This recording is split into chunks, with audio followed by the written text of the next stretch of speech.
You will hear a lecturer in psychology talking about a type of memory. First, you have some time to look at questions 31 to 40.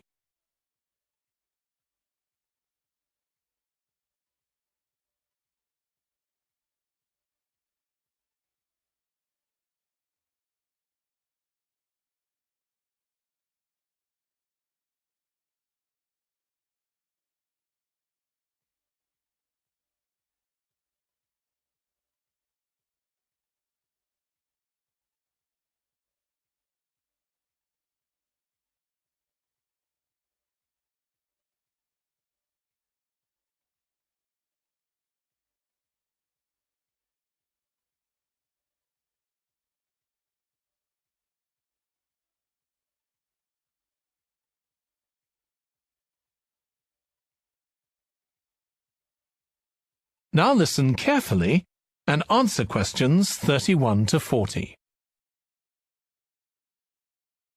Today, we'll be continuing the series of lectures on memory by focusing on what is called episodic memory and what can happen if this is not working properly. Episodic memory refers to the memory of an event or episode. Episodic memories allow us to mentally travel back in time to an event from the past. Episodic memories include various details about these events. For example, when an event happened and other information such as the location. To help understand this concept, try to remember the last time you ate dinner at a restaurant. The ability to remember where you ate, who you were with, and the items you ordered are all features of an episodic memory. Episodic memory is distinct from another type of memory called semantic memory. This is the type of factual memory that we have in common with everyone else. That is your general knowledge of the world.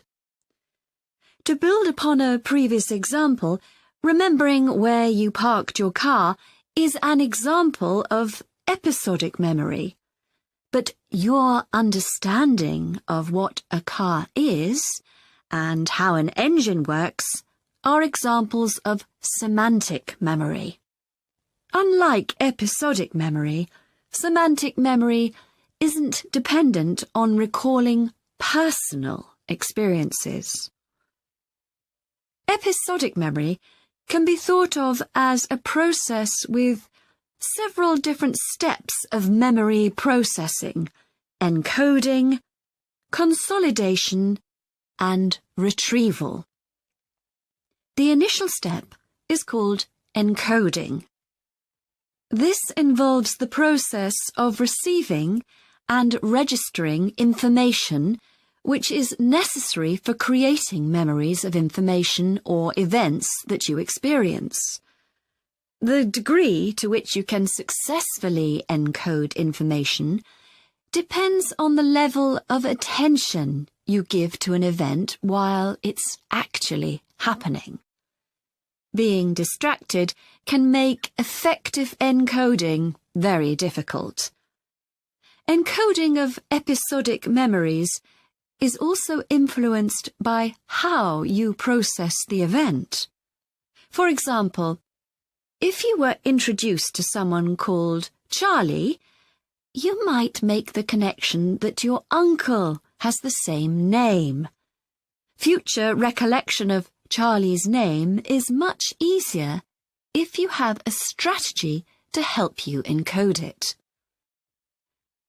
Memory consolidation, the next step in forming an episodic memory, is the process by which memories of encoded information are strengthened, stabilized, and stored to facilitate later retrieval. Consolidation is most effective when the information being stored can be linked to an existing network of information. Consolidation makes it possible for you to store memories for later retrieval indefinitely. Forming strong memories depends on the frequency with which you try to retrieve them.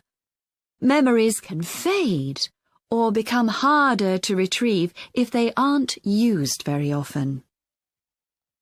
The last step in forming episodic memories is called retrieval, which is the conscious recollection of encoded information.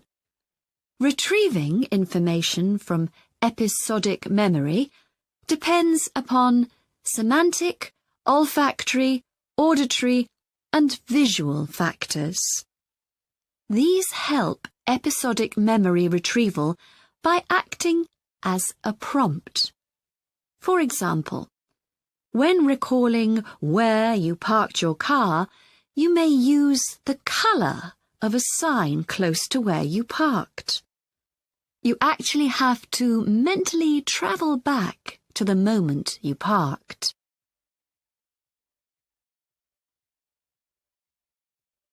There are a wide range of neurological diseases and conditions that can affect episodic memory. These range from Alzheimer's to schizophrenia to autism. An impairment of episodic memory can have a profound effect on individuals' lives. For example, the symptoms of schizophrenia can be reasonably well controlled by medication. However, patients' episodic memory may still be impaired, and so they are often unable to return to university or work. Recent studies have shown that computer-assisted games designed to keep the brain active can help improve their episodic memory. Episodic memories can help people connect with others, for instance by sharing intimate details about their past, something individuals with autism often have problems with. This may be caused by an absence of a sense of self. This is essential for the storage of episodic memory and has been found to be impaired in children with autism. Research has shown that treatments that improve memory may also have a positive impact on children's social development. One study looked at